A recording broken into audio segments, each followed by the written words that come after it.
Friends, हमने coordination compounds chapter का lecture 1 finish किया था। उसके अंदर हमने इंट्रोडक्शन पढ़ा था। अब हम पढ़ेंगे लेक्चर 2। लेक्चर 2 में हम क्या पढ़ना है, और जो हमारे लाइगेंड्स बच गए थे उन लाइगेंड्स के बारे में हमें डिटेल में स्टडी करनी है। और फिर उसके बाद आज हमें आईयूपीएसी नेमिंग पढ़ना है डिफरेंट टाइप के कंपाउंड्स का, कि हम नोमेनक्लेचर कैसे करेंगे। ठीक है, तो आज हम पढ़ेंगे सबसे पहले कि टाइप्स ऑफ कोऑर्डिनेशन कंपाउंड्स के सेकंड लेक्चर में लाइगेंड्स मैंने आपको बताए थे कि लाइगेंड्स पॉजिटिव लाइगेंड्स भी होते हैं, न्यूट्रल लाइगेंड्स भी होते हैं और नेगेटिव लाइगेंड्स भी होते हैं, यानी कि न्यूक्लियोफाइल्स जिनको बोलते हैं, इलेक्ट्रॉन रिच स्पीशीज। इनमें से कुछ लाइगेंड्स हमारे पास और हैं जिनको हमने उस दिन डिस्कस नहीं किया था फर्स्ट लेक्चर में। वो क्या है बेटा, चिलेटिंग लाइगेंड्स। नंबर 1 एक चीज होती है चिलेटिंग लाइगेंड। चिलेट मतलब यहाँ पर हम रिंग का मतलब समझेंगे। वो लाइगेंड्स जो मेटल के साथ में रिंग प्रोड्यूस करते हैं वो ज्यादा स्टेबल होते हैं, ऐसा वहां पर कंक्लूजन निकला है। लाइक मैंने क्या किया, कोई एक सेंट्रल मेटल लगा दिया और इसका एग्जाम्पल मैं आपको लिख देती हूँ, COEN का होल ट्वाइस और NH3 का होल ट्वाइस। एक मेरे पास कोई एक क्या है, कोऑर्डिनेशन कंपाउंड है जिसमें मेरा CO क्या है, सेंट्रल मेटल एटम है, और इन क्या है, मेरा बाइडेंटेड लाइगेंड है। चलो मैं इसको बनाती हूँ। CO is my central metal atom, इन में डोनर है, और इन आपको मालूम है 1,2 इथेन 1,2 डायमीन होता है। तो देखिए बेटा, अगर मैं कुछ इस तरीके से स्ट्रक्चर बनाऊंगी तो it will form a ring like structure with this central metal atom. इस टाइप के लाइगेंड को हम चिलेटिंग लाइगेंड बोलते हैं। और वो क्या होते हैं, जो कि जो एक से ज्यादा डोनर एटम कैरी करते हैं, जैसे इन, जैसे 1 इथेन 1,2 डायमीन, जैसे ग्लाइसिनेटो GLY है ना, उसमें भी 2 डोनर रिंग्स होते हैं। जैसे ऑक्सालेटो, तो क्या बनाएंगे, चिलेट्स बनाते हैं, रिंग्स बनाते हैं। अगर आप इसको लिखोगे तो आपको यहाँ पर मिलेगा इस तरीके से, ये NH2, 2 इन है आपके पास, CH2, फिर NH2, और देखिए एक रिंग बन गया। इधर से डोनर हो गया आपके पास एमाइन, AMMINE, और इधर से एक एमोनिया यानी कि AMMINE, डोनर एटम हो गया। और कुछ इस तरीके से आपका एक कोऑर्डिनेशन कंपाउंड आपको दिखाई देगा बनता हुआ। तो ऐसे कंपाउंड जो रिंग बनाते हैं इसके साथ में, देखिए रिंग बनी है, ऐसे कंपाउंड्स को, ऐसे लाइगेंड्स को चिलेटिंग लाइगेंड्स बोलते हैं। ठीक, अगली बात क्या है, very important is ambidentate ligands. क्या होता है एम्बिडेंटेड लाइगेंड्स? वो लाइगेंड जिसमें एक ही डोनर एटम होता है, लेकिन अलग अलग बारी में अलग अलग एटम डोनेट करते हैं। लाइक मैंने सेंट्रल मेटल एटम से NO2 को जोड़ा है, तो NO2 एक बार NO2 ने डोनेट कर दिया, दूसरी बारी में क्या कर रहा है, दूसरे के साथ में O डोनेट कर रहा है एक ही डोनर एटम। तो क्या होगा, डोनेटिंग सेंटर बदल गए। तो ये दोनों क्या होते हैं, NO2 एंड ONO, दोनों को साथ लिखेंगे, ये एम्बिडेंटेड लाइगेंड है। अगर N दे रहा है तो हम उसको नाइट्रो लिखते हैं, और अगर NO दे रहा है तो मैं नाइट्रिटो लिखते हैं। अदरवाइज नाइट्रिटो N भी लिख सकते हैं। नाइट्रिटो N भी अगर आप लिखोगे तो भी गलत नहीं है, और नाइट्रिटो O भी लिखते हो कहीं कहीं बुक में, वो भी गलत नहीं होता, वो भी सही है। ठीक, अगला क्या होगा, साइनो और आइसोसाइनो। आइसोसाइनो है ना, साइनाइड एंड आइसोसाइनाइड, जो हम कहाँ पर पढ़ते हैं, वहां पर भी पढ़ते हैं ना इनको, न्यूक्लियोफिलिक एम्बिडेंटेड न्यूक्लियोफाइल्स में एक ही बात है, लाइगेंड्स भी न्यूक्लियोफाइल्स ही होते हैं। वो haloalkane haloarene chapter में हमने वहां पर पढ़ा हुआ है एम्बिडेंटेड न्यूक्लियोफाइल्स, जिनमें डोनर एटम अलग अलग होते हैं। तो ये हो गया। ऐसे एक और मिलेगा आपको, थायोसाइनाइड एंड आइसोथायोसाइनाइड। तो इन तीनों एम्बिडेंटेड लाइगेंड्स को याद करेंगे। उसमें क्या होती है, लिंकिंग अलग अलग होती है, जिससे कि वो अलग अलग टाइप के इफेक्ट प्रोड्यूस करते हैं। एक और हमारे पास थर्ड टाइप का लाइगेंड है बेटा, वो होता है पाई एसिड लाइगेंड्स। तो पाई एसिड लाइगेंड्स में क्या होता है, देखिए इसमें ये होता है कि एक अलग तरीके की हमारे पास कंपाउंड बन के आ जाता है। इसमें क्या होता है, जो मेटल है, मेटल के पास में तो एम्प्टी ऑर्बिटल्स है, ठीक है, तो ये कुछ इस तरीके के लाइगेंड्स होते हैं। जो ये लाइगेंड ऐसा होता है जो मेटल एटम से पाई इलेक्ट्रॉनों को फर्दर लेना पसंद करता है, लेता है मतलब पाई इलेक्ट्रॉन्स किसके अंदर, इसके या तो पाई या फिर एंटी बॉन्डिंग पाई ऑर्बिटल के अंदर। ये एक्चुअली होता क्या है, लाइगेंड और मेटल क्या बनाते हैं, जैसे ये लाइगेंड है और ये मेटल क्या बनाते हैं, सिग्मा बॉन्ड बनाते हैं। तो इस टाइप के लाइगेंड्स में, इस टाइप की मेटालिक बॉन्डिंग में जो सिग्मा बॉन्ड होता है उतना स्ट्रांग नहीं बन पाता। तो कोऑर्डिनेशन कंपाउंड को स्ट्रेंथ देने के लिए, इस बॉन्ड को स्ट्रेंथ देने के लिए मेटल फर्दर बैक बॉन्डिंग कर देता है, और वो जो यहाँ पर आता है वो हमारे कोर्स में कार्बोनाइल है, और मेटल कार्बोनाइल मतलब कार्बन मोनोऑक्साइड, और मेटल कार्बोनाइल कंपाउंड्स इससे बनते हैं। और हल्का सा उसका हमारे कोर्स में इंट्रोडक्शन भी है मेटल कार्बोनाइल्स का, जैसे हम पढ़ेंगे NiCO का होल 4, FeCO का होल 5, ऐसे ये दो कंपाउंड्स या फिर 2-4 कंपाउंड जो है वो हमें इंट्रोडक्शन में यहाँ पर पढ़ने पड़ेंगे, ठीक है। और कार्बोनाइल तो आपको बताइए न्यूट्रल लाइगेंड के अंदर आता है, तो ये पूरा का पूरा जो मेटल्स होते हैं यहाँ पर 0 स्टेट में होते हैं। इतनी बातें आप इसके बारे में याद रखेंगे, और ये 3 टाइप के लाइगेंड्स को आपको अपने ध्यान में रखना होगा। हम नेक्स्ट पढ़ने जा रहे हैं नोमेनक्लेचर, मतलब इन कोऑर्डिनेशन कंपाउंड्स का नाम हम कैसे लिखेंगे। नाम लिखने के लिए एक सीरीज, एक बेसिक पैटर्न आपको पता होना चाहिए। तो कैसे बेसिक पैटर्न, सबसे पहले हमें पता, देखो बेटा हमें 2 तरह के कॉम्प्लेक्स यहाँ पर दिखाई दे रहा है, इसके अलावा भी होते हैं, बट सबसे पहले हम ये बेसिक 2 कॉम्प्लेक्सेस की बात करेंगे।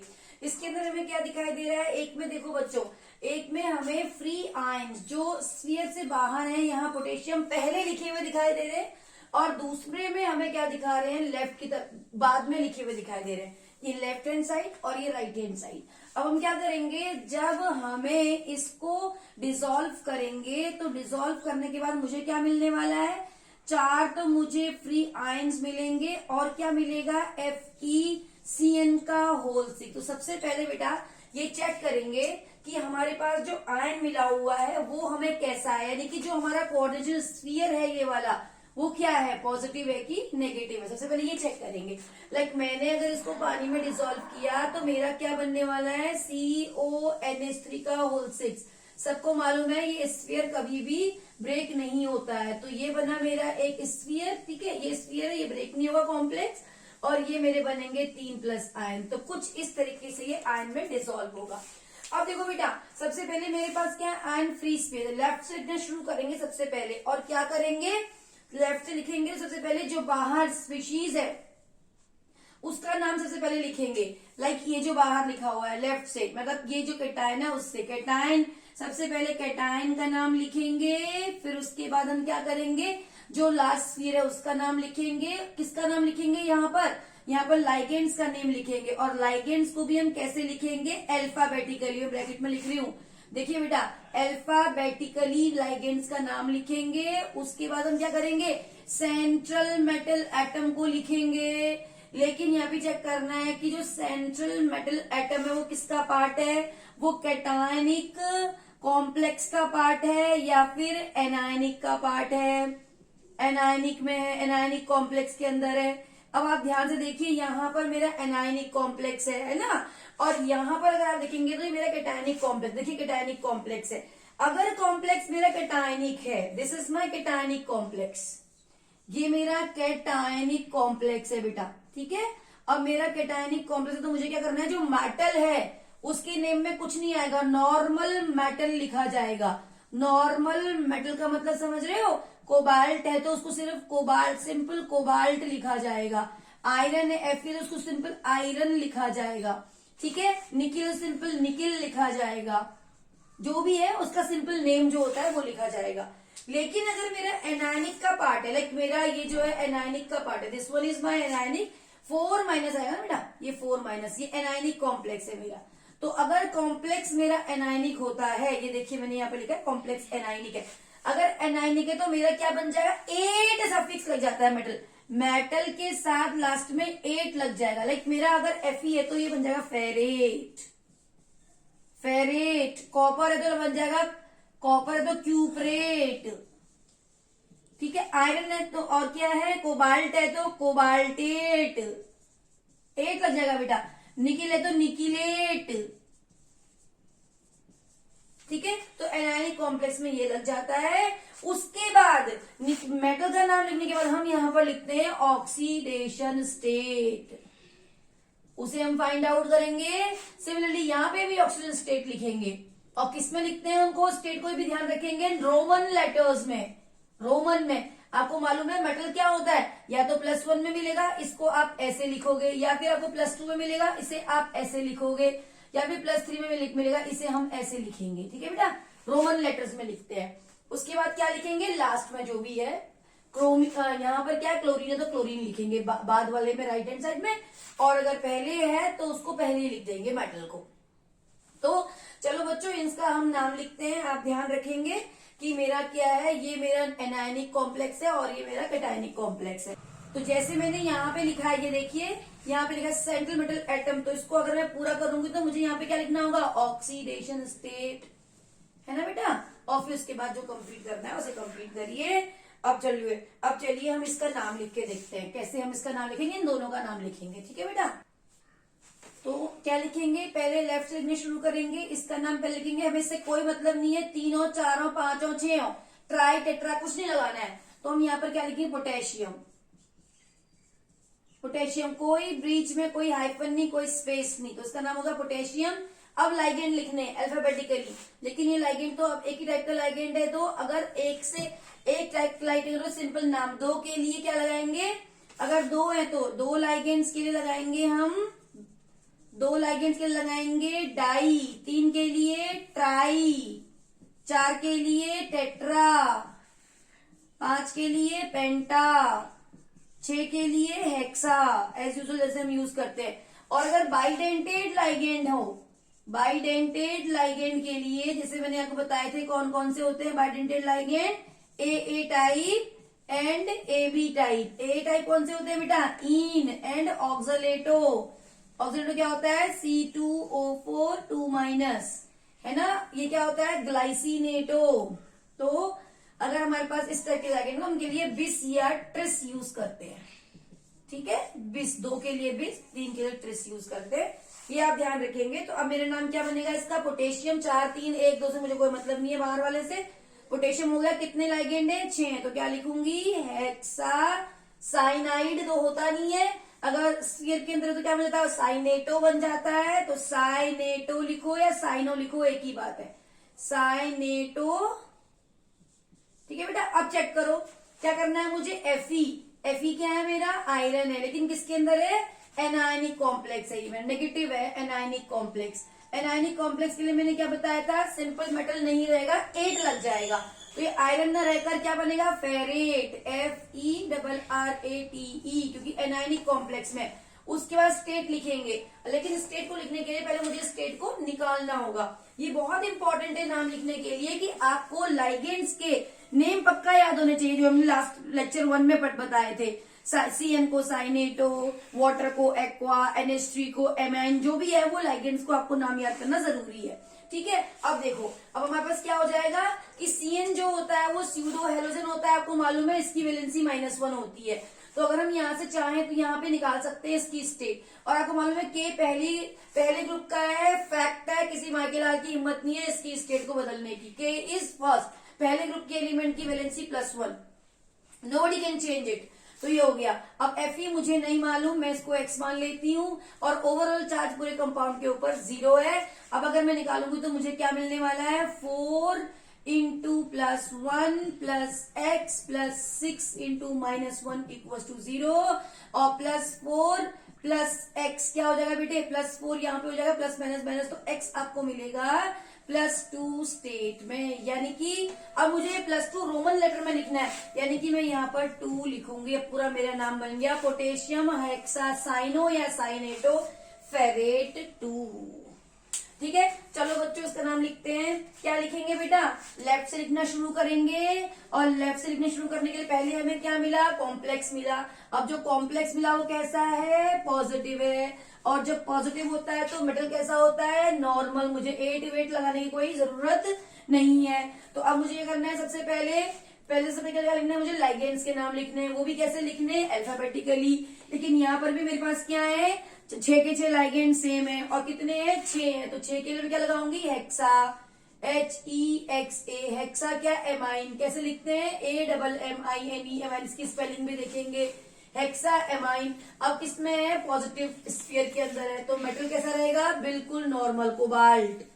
ठीक। और मेटल के बाद जस्ट बाद हमें क्या लगानी पड़ती है, स्टेट लगानी पड़ती है। उसके बाद बाहर क्या है मेरे पास, क्लोरीन है। स्फीयर के अंदर होता तो क्या होता, क्लोरीनेटो होता या क्लोरो होता, लेकिन बाहर है तो नॉर्मल क्लोरीन है जैसे हम लिखते हैं, तो मैंने इसको लिख दिया क्लोरीन। चलो अब मैं स्टेट निकालती हूँ।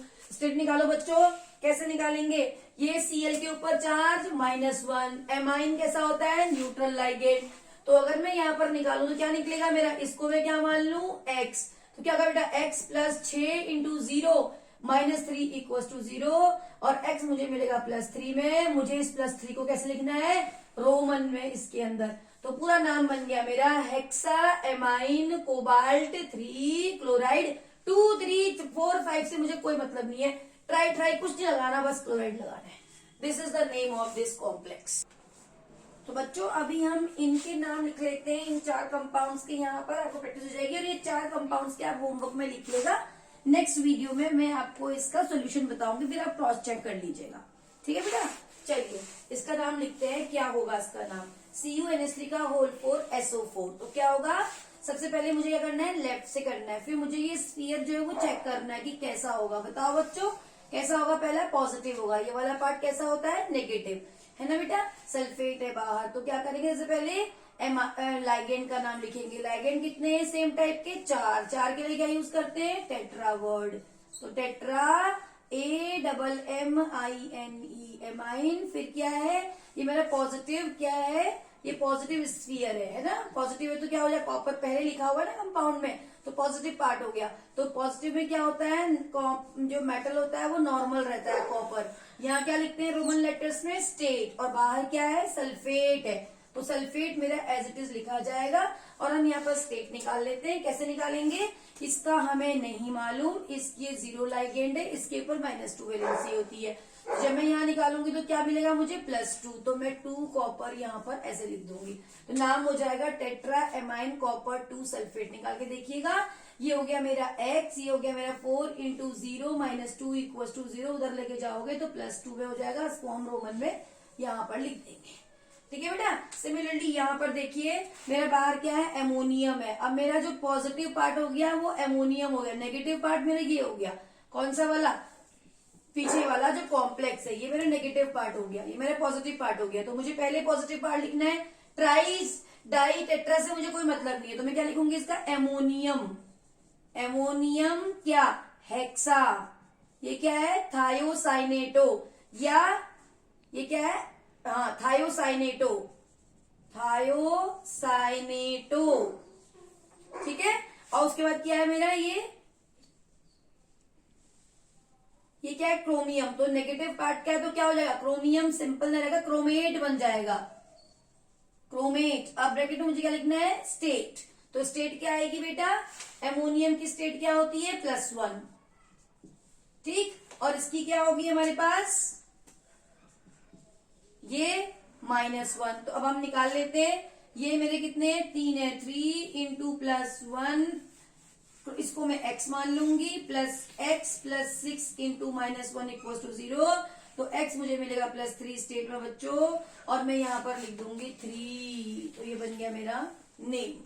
नेक्स्ट हम देखते हैं, अगेन मेरे पास एमोनियम है, और अगेन मेरे पास ये क्या है, पॉजिटिव है। तो मेरा प्लेटिनम बिल्कुल सिंपल रहेगा।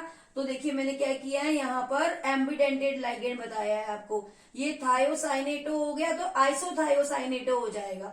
ठीक है। तो मैं इसका नाम लिखूंगी एमोनियम। 2 3 4 5 से मुझे कोई मतलब नहीं है। लाइगेंड लिखूंगी, हेक्सा है, 6 है, क्या है ये, साइनेटो है, साइनेटो नहीं, थायोसाइनेटो देना बेटा, ये आइसोथायोसाइनेटो हो जाएगा, आइसोथायोसाइनेटो। ठीक है। अब ये पॉजिटिव नेगेटिव पार्ट है, तो नेगेटिव पार्ट है, ये बाहर का पॉजिटिव पार्ट है, तो ये भी प्लेटिनेट हो जाएगा, प्लेटिनेट। और ब्रैकेट के अंदर हम क्या लिखेंगे, स्टेट लिखेंगे, उसको हम निकाल लेंगे। कैसे निकालेंगे, ये तो मेरा +1 में हो जाएगा, ये मुझे नहीं मालूम x मान लूंगी, ये -1 में हो जाएगा। और जब मैं निकालूंगी तो मुझे अगेन ये 3 स्टेट में मिलेगा, 3 में ही मिलेगा ना, 3 और 6, हाँ 3 में मिलेगा, प्लेटिनेट 3। ठीक है बेटा। सिमिलरली यहां से हम करेंगे, यहाँ से हम क्या करेंगे, इसकी हमें स्टेट, पहले स्टेट तो आप 0, ये -1, ये भी -1, ठीक है। अब चलो हम इनका नाम लिखते हैं। ये मेरा हो गया पॉजिटिव का पार्ट, तो मैं क्या लिखूंगी, अब ये मेरा एमाइन ए शुरू होता है सी से, अल्फाबेटिकली अरेंज करूंगी। तो कौन पहले आता है, ए पहले आता है, तो नाम क्या होगा, tetra, AMMINE, ammine, dichlorido, sphere के अंदर आगे क्लोरिडो बन गया। ये क्या है, कोबाल्ट। कोबाल्ट कौन सी स्टेट में, हम स्टेट निकाल लेते हैं, यहाँ पर 0, ये -1 और ये -1 निकालो, 3 स्टेट में आएगा, कोबाल्ट 3 क्लोर। तो बच्चों इसका नाम क्या होगा बेटा, स्टेट आप निकाल लेंगे कोबाल्ट का, कितनी आएगी हमारे पास, 3 आएगी, उसको हम रोमन वर्ड में यहाँ पर लिखेंगे टेट्रा। ये हो गया टेट्रा एमाइन डाई क्लोरिडो, है ना, डाई क्लोरिडो। क्यों, क्योंकि स्फीयर के अंदर अगर आपका Cl है तो वो क्लोरिडो बन जाएगा, 2 के लिए डाई यूज करेंगे, डाई क्लोरिडो। कोबाल्ट पॉजिटिव का है, सिंपल कोबाल्ट 3 क्लोराइड, ठीक है बेटा। वैसे ये जो एमोनियम है ये बिल्कुल सही है, अगर आप यहाँ पर 2 लिख दोगे तो क्या बन जाएगा, जैसे, क्योंकि आप अगर ये चेंज करोगे ना बेटा तो ये मेटल की स्टेट चेंज हो जाएगी। अगर आप यहाँ पर देखोगे तो ये आपको हो जाएगा एमोनियम, देखो 2, 3, 4 से मुझे कोई मतलब नहीं है, अभी मैंने यहाँ पे 2 कर दिया, ठीक है। तो ये सामने जो है डाई अमोनियम में नहीं लिखूंगी, ध्यान रखना बच्चे ऐसे करके आते हैं, इसको आप सिर्फ एमोनियम लिखोगे, एमोनियम हेक्सा आइसोथायोसाइनेटो प्लैटिनेट। हाँ, स्टेट पक्का बदल जाएगी, प्लैटिनेट अब क्या हो जाएगी, 2 1 जा 2 और ये 6 में से 2 गए 4, प्लैटिनेट 4 हो जाएगा बेटा, ठीक है। तो एक बात पक्का ध्यान रखेंगे कि जो यहाँ पे लगा हुआ है ये इसमें हमें डाई ट्राई ट्रीन टेट्रा से कोई मतलब नहीं है। जो पीछे लगा हुआ है जैसे यहाँ पर भी हमें यहाँ डाई ट्राई टेट्रा से कोई मतलब नहीं है, हमें सिंपल लिखना है एमोनियम, चाहे 2 3 4 में से कोई मतलब नहीं है। तो मैंने यहाँ पे लिखा है, आप इनको लिखिए और इन चारों को ट्राई करिए, फिर नेक्स्ट वीडियो में मैं इसका सोल्यूशन करते हुए आगे आपको बताऊंगी, ठीक है बेटा।